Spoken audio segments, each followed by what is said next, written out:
Greetings, Inkpot Monkeys. How are we all? My name's Ken Boyter and I am, yes, the Grand Inkpot Monkey. There's a title that I've just awarded to myself. Well, if you can't award yourself grand titles, what can you do?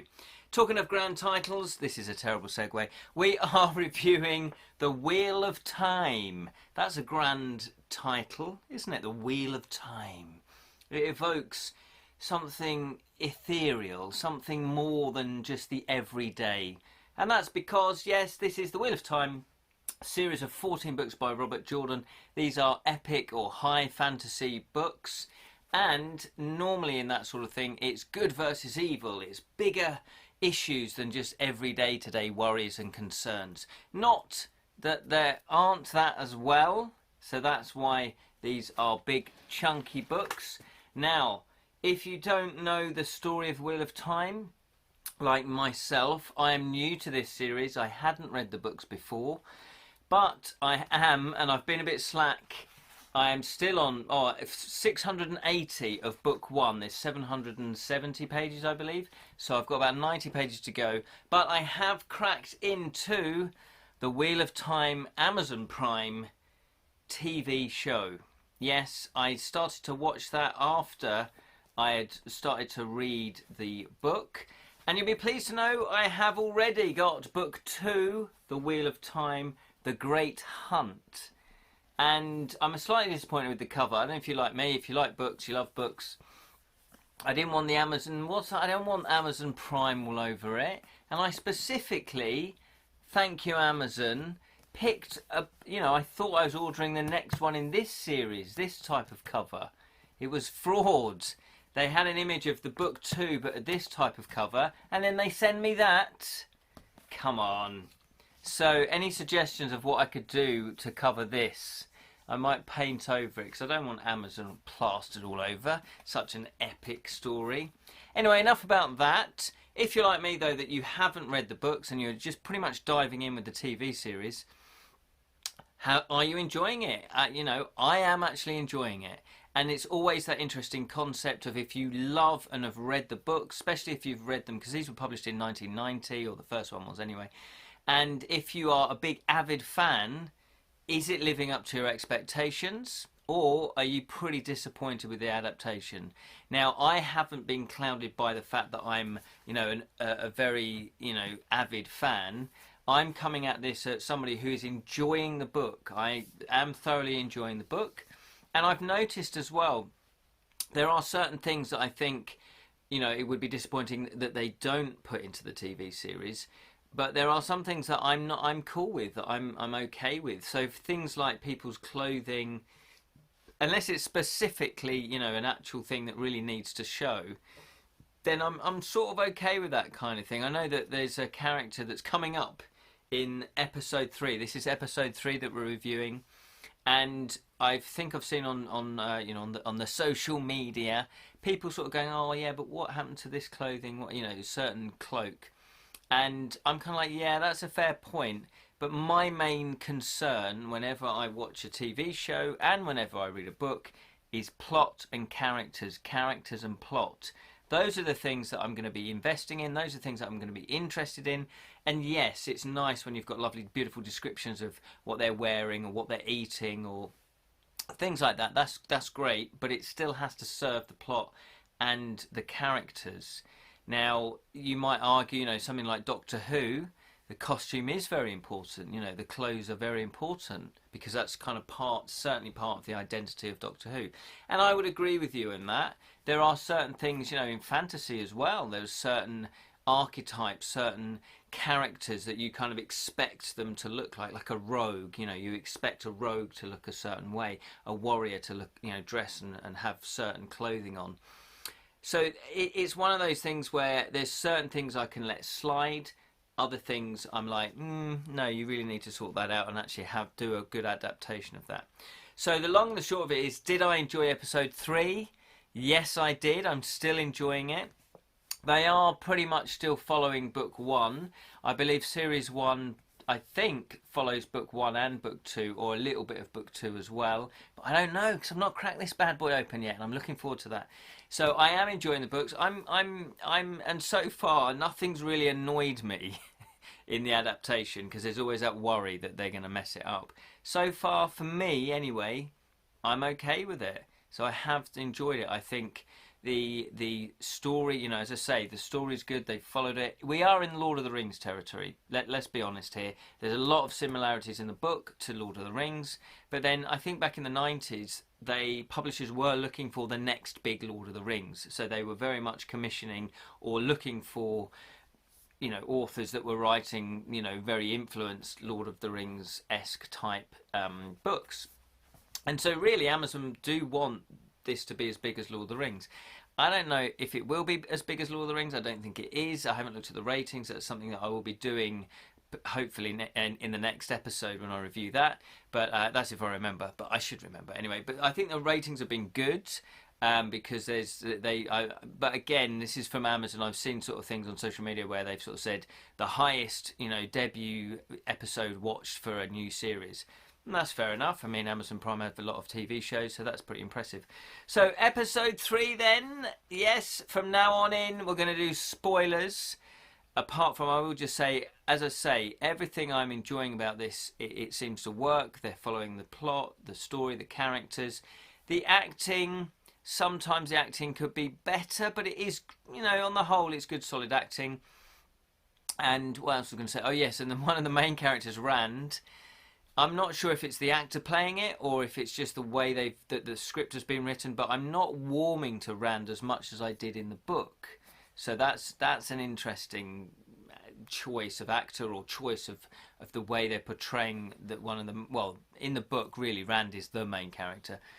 In book 1 anyway. I don't know if it changes, but yeah, so it's interesting, and that then does open the question, do you have to like the characters in order to be invested in the characters? And I would say yes. I would pretty much say yes. Or they have to be intriguing. They can't be boring and they can't be bland. So obviously you can love villains, obviously, but then you know, you're not going to like them in terms of what they're doing and what they're up to. But you do invest in them because they're normally exciting and interesting people. That said, let's move on to spoiler territory. So what happened in episode 3?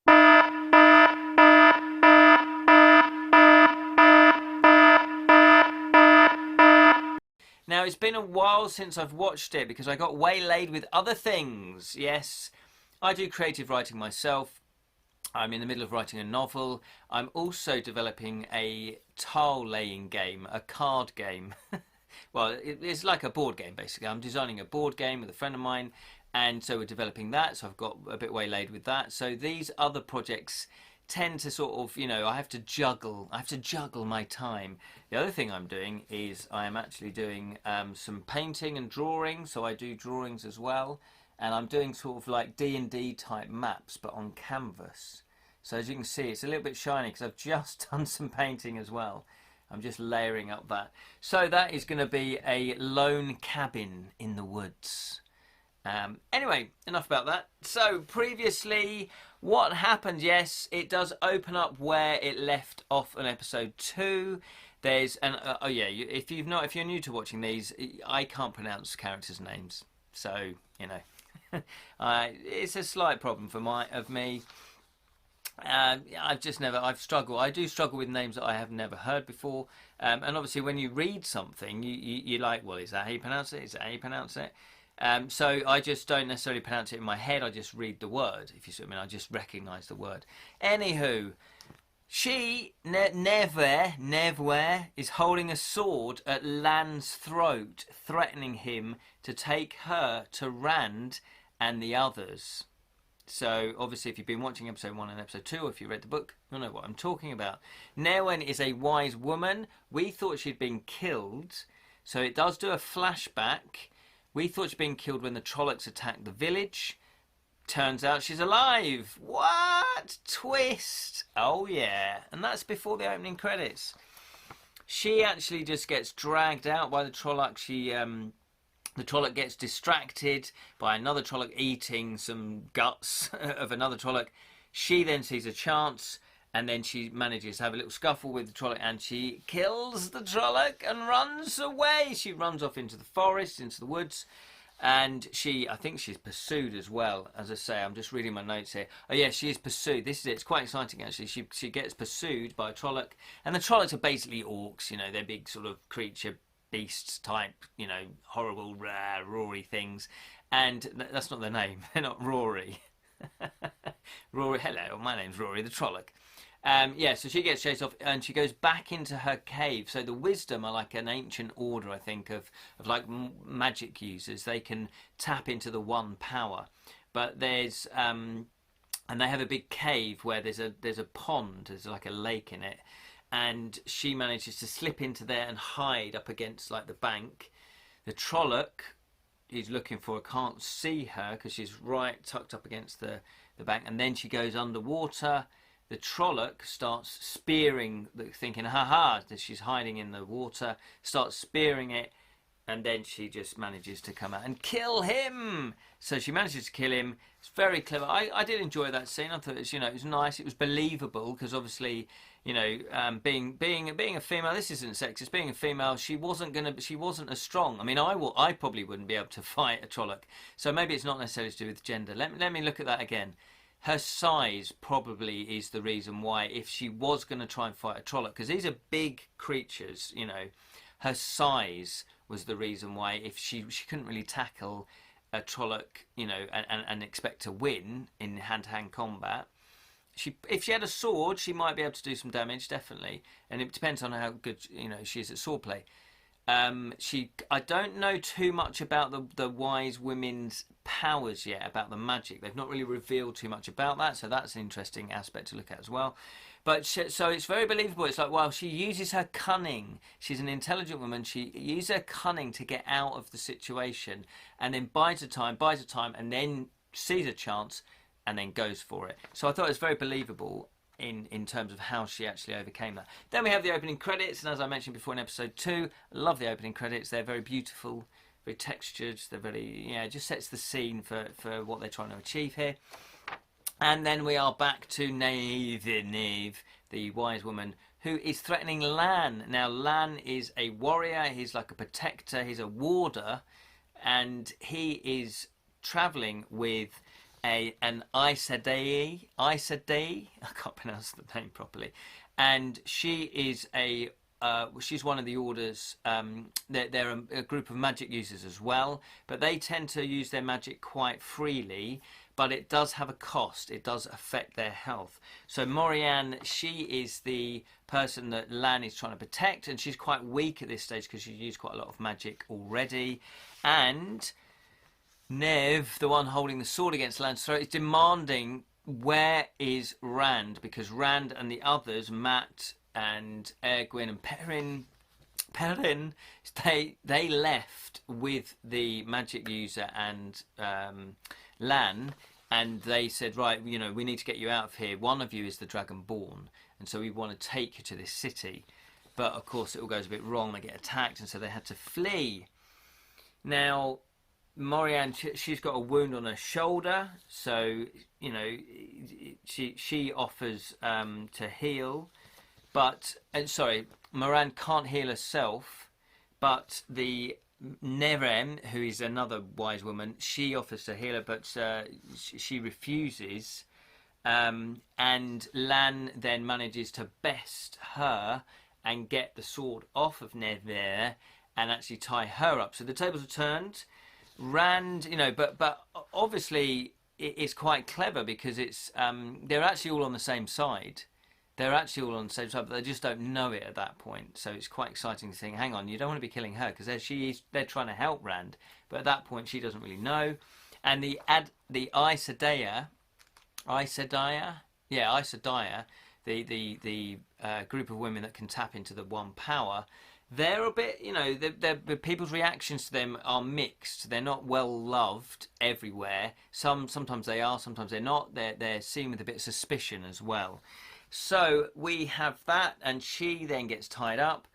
Then we cut to Rand and Matt. So Rand and Matt, and they are pretty much best friends.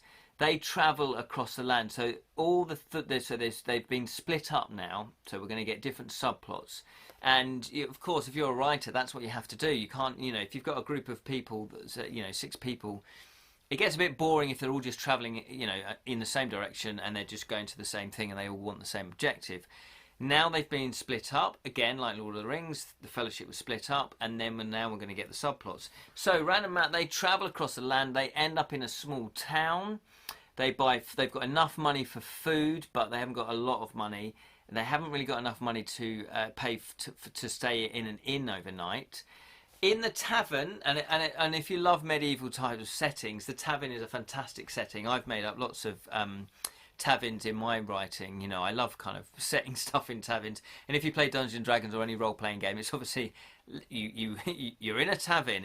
You start in a tavern, not all the time, but I don't know. It's just something. It's just one of those central things within fantasy, isn't it, to have a tavern? And the tavern is exactly how you want it to be. It's lots of people chatting and drinking and merriment being made. But then everybody goes quiet because there is an entertainer, the Glee Man. So the Glee Man is, I guess, another word for minstrel or bard. He's the entertainer, and he is quite a serious man. It's not frivolity. It's quite a sad song that he sings. And what I like about this is that they sing the whole song. They're not afraid to go, you know what, we're going to put a song in this, and it's going to be quite sad. It's going to be quite heartfelt.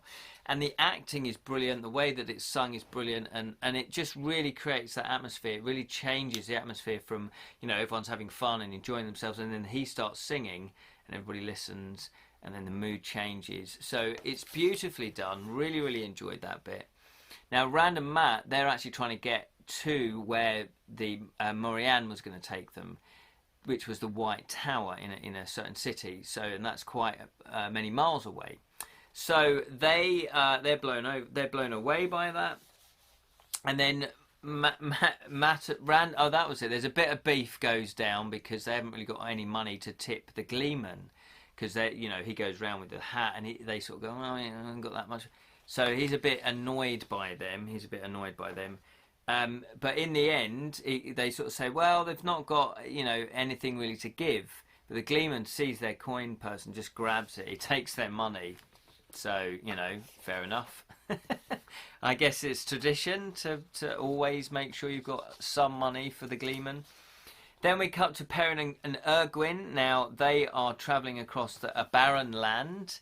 There's a desert type place that they're crossing. It's windy, it's cold, it's bitter. They don't really want to be there. So they manage to find like a bit of a hillock. What's a hillock? That's a great word, isn't it? And they've got a little bit of shelter, so they kind of huddle up together. They manage to light a fire, and Erwin tunes in to she's got this sort of ability also to tune into the one power, and she manages to start a fire. Now, she's had her ear turned because she was training to be a wise woman, part of the wisdom. But Morianne, the Aes Sedai magician woman, spellcaster, I'm not quite sure what you call them, she then says, look, there's potential in you to join us. Have a think about it. So she's trying to get her to join. And that sort of plants the seed that she can actually tap into the one power. And so she starts the fire, so that's a nice little character arc development moment there. Then there are wolves on the trail. They have been pursuing the Perrin and Erwin, and they're pursuing them. And so they hear the wolves sort of howling in the distance. And they are, they're trying to, they push on. Now hang on, what have I written here? Oh yeah, wolves are on the trail, so they don't warm themselves for long. That's it. They've settled down, and then they hear the wolves. And they think, actually, we've got to push on and actually, get somewhere safer. And if they can reach a town, that's even better. They think, well, where's Rand and Matt? Where would they go? Of course, they're trying to reach the White Tower in this town. So that's their plan. So all of them are trying to go to that town, even though they've been split up. Because it's like, well, we don't know how to get in touch with them. They can't text each other. Can they? They can't do that. So they just think, right, everyone's going to try and make it to this town. We'd better do the same. Then we cut back to Rand and Matt. They offer the landlady to work for a bed. And she says, okay, you can do some chores for me if you want to, I need some help. So she then gets them chopping wood. Rand is more enthusiastic, while Matt, he's a bit grumpy about it, and he starts to argue with Rand. And that's a very good plot point. I won't do spoilers yet because it's not come up, but if you've read the book, you know what I'm talking about. And it actually is tagged into what happened in episode 2. So if you've not seen episode 2, check that out. Rand, he starts chopping wood while Matt goes, I'm not doing that, I'm off. You've got that covered. So he just goes off. He goes out for a walk. Then the landlady is having none of it. And she says, no, you still have to work as well. So he says to Matt, right, and Matt's convinced her, well, I'll serve the drinks. So she's right, okay, so he starts serving the drinks. She helps her. Then they have a bit of a flirt. And it's what was I going to say? Oh yeah, that was it. They're going to have to work all evening in order to actually afford passage, basically, to get their B&B. Perrin, then comes to Perrin and Erwin again. Perrin feels as someone is up ahead of them and offers to go and look, but Erwin says no. It's not all this fault that this has happened. They'll go together, because he starts blaming himself. It's like, well, maybe this is me. I've brought this on myself. They then walk a little bit further up. They meet a group of people, and they ask, do you know the song? And they're like, what? We're not quite sure what's going on. So they don't know. They say, well, what song? What's going on? We don't know. And I didn't know. It's like, what? What's going on? And I do remember this from the book, though. It's like a little password type thing. They're looking, so it seems like they're seeking something or someone, these group of people, and they end up to be, they're tinkers basically, and it's like they're looking for this, seeking the song, someone who knows the song, or somebody that knows something about this song, whatever it is. I think their name, oh yeah, that's it. I don't know again how you pronounce their names, but two people introduce themselves, and they then are very welcoming. They're very welcoming and accommodating, saying, hey, look, join us. We can, you can warm yourself by our fire. You can have some food. You can even stay with us for tonight. They're travelling people. They're tinkers. They give them food. So all seems well. Or does it? Anyway, Rand and the landlady, we'll cut back to them. They begin to flirt.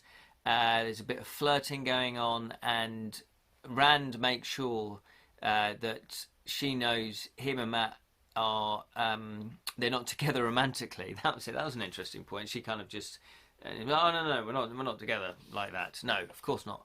But why would you assume that? I don't know. I wouldn't necessarily assume that straight away. But hey, that's just me. She then says, "Well, look, okay, come and have a look at the room." They have a chat. Matt goes with her to have a look at the. Rand goes with her to have a look at the room. Matt, meanwhile, he's gone for his walk. He's feeling a bit grumpy, a bit down. He goes off to look at the hanging cage, because in there is a skeleton. Obviously, that's what they did to criminals, as a warning that this is what we do to criminals. And it's at the entrance of the village. While he's looking at it, he notices a ring.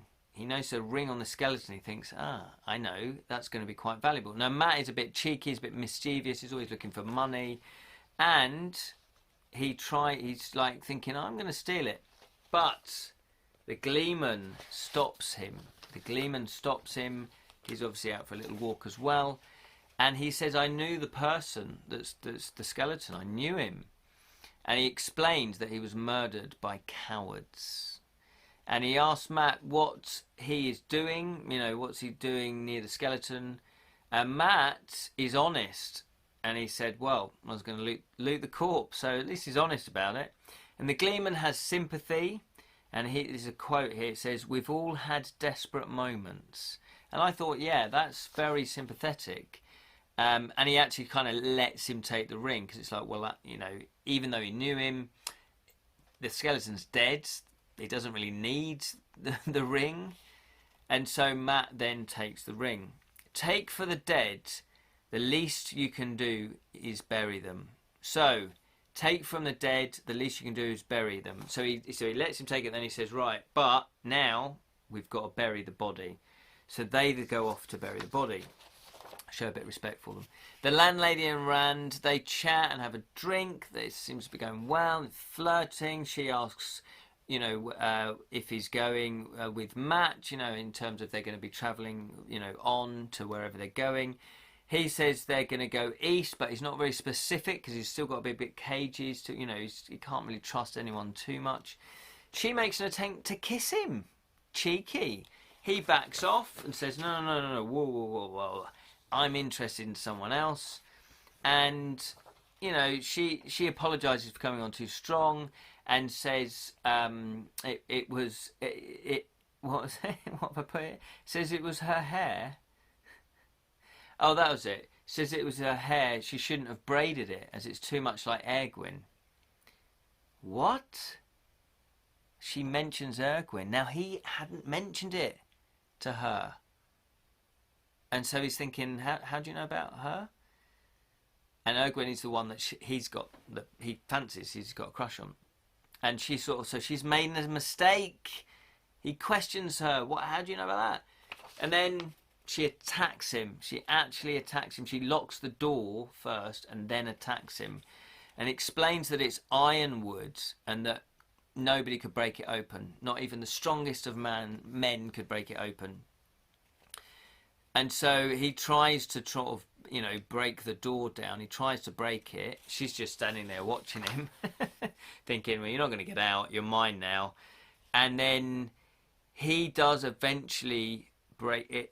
He eventually does break it. He breaks it down. He's got that much strength. So again, why has he got this much strength? That's a little mystery. We're not quite sure yet why. Manages to break free. But this fails as the landlady catches them, Rand and Matt, at knife point. She explains she knows one of them is the Dragonborn. How does she know? And that she's going to hand them over to the Dark One. Oh my word, she was betraying them. She was what they call a dark fiend, or dark friend, I think it is. And she's already contacted a Fade. Fades are like the henchmen of the Dark One, and they can control Trollocs. They're pretty much in charge of Trollocs. And that she said, there's this Fade that has been pursuing them. She's now indicated where they are. That's why she wanted to lock them in that room. Suddenly, though, she is she's speared in the neck from behind. What? Who's done that? Who knows about who she is? Hurrah! It's the Glee Man. It's the Glee Man. He heard what she said, and that she says, if it's true, you better go with him. He says, look, you don't want to mess about. If a Fade is on your tail and knows where you are, you've got to get out of it. I can help you. And so he says, I'm heading east. I can join you. So off they go, Matt, Rand, and the Glee Man. Then we cut to Morianne. She's slightly better. She's been sort of healed a bit. There's some healing herbs that's going on. Nevin has actually helped with the healing herbs. And then they are riding, and Lan, hang on, look at my notes, says they have captured a man. Oh, okay. That's right, yes. So they're riding off, yeah? So Lan, Morianne, and, that rhymes, and Niv, I don't know how to pronounce it, the wise woman, they're going, right, well, we need to get to the White Tower, so we're going to go there because that's where hopefully everybody else is we're going to meet up with them there. And so there's a bit of trust that's built between the three of them now. And as they ride off, they come across a group of people who are the Aes Sedai, so Morianne's, clan, if you like, the magic users, her fellow magic users, and they say they've captured a man who claims to be the Dragonborn. What? And then closing credits. Now, the Dragonborn is the person, there's a prophecy that person is going to rise up protect everyone and defeat the Dark One. Yeah, so that's the prophecy. So the Aes Sedai, they are actually looking for the Dragonborn. But Morianne, obviously, she's going to think, well, hang on, that can't be the case, because I think I've found... So it's either Rand, Mat, Erwin, or Perrin. One of those is the Dragonborn, and that's why she wants to take them to safety to the White Tower. We don't know what's going to happen next. Well, I do, because I've read the book. So there we are. What an episode. Again, I'm thoroughly enjoying it. I don't think, you know, if you are one of these people that's sort of complaining about it and saying it's not like the book, I think it's following the key points like the book. There's not a lot that I've missed anyway. I mean, my memory isn't brilliant, but, you know, I'm still enjoying it. Even if I wasn't reading the book, I am still enjoying it. Is it as good as Lord of the Rings? No, not quite. Not quite. Of course it's not. I mean, Lord of the Rings really sets the bench high. The same with Game of Thrones. Is it as good as Game of Thrones? No, it's not. But it's not bad. It's pretty good. They've done a good effort in my opinion. I'm liking the character development still. There's nice subtle foreshadowing of what's to come, and they're dropping little hints here and there. Now, obviously, you're not going to know that. But that's, you know, that's the whole point. You know, when you watch something, you want, you know, subtle things, you want more obvious things, but you want plot twists as well. And so I kept saying this, as long as they stick to the plot of the books, they shouldn't have a problem. But I don't know, because I've only read 680 pages of that. So keep watching it. Let me know what you think about this. Is it met your expectations? Are you disappointed by it? I've not even watched episode 4 yet, because I wanted to record this, even though I've been, you know, I wanted to record this a lot sooner to when I watched it, because as you could probably tell, my memory of it isn't so good in terms of what happens plot by plot. But overall, I'm really enjoying it. It's a good, solid fantasy story so far, and there's not enough of them. You know, there's not enough of them. There seems to be a lot of sci-fi TV shows out there at the moment. Are there many? In fact, let me know in the comments if there are any other fantasy series I should be watching. I've already watched series 1 of The Witcher. I'm probably going to do a review of that as well, because the series 2 is gearing up. So let me know other fantasy TV shows that you've been watching as well that you can recommend, and even ones that you think, no, rubbish, don't bother. Let me know. Is that Bones and Ashes is another one? There we go. Let me know. Thank you so much for watching. If you did like this video, then please physically like it on the virtual stage on YouTube. Hit the like button, hit the subscribe button, and obviously if you've got other YouTubers that you watch as well, subscribe to them. It all helps, you know, and like their videos as well, because obviously it all helps, you know, with us doing more videos. Thank you so much for watching. You can check out episode 1 and 2, and I also did a few ink-potmonkeyreacts videos as well for other trailers, and I'll be doing more of those as and when they crop up. Take care until the next time. May the magic of stories flow through you always.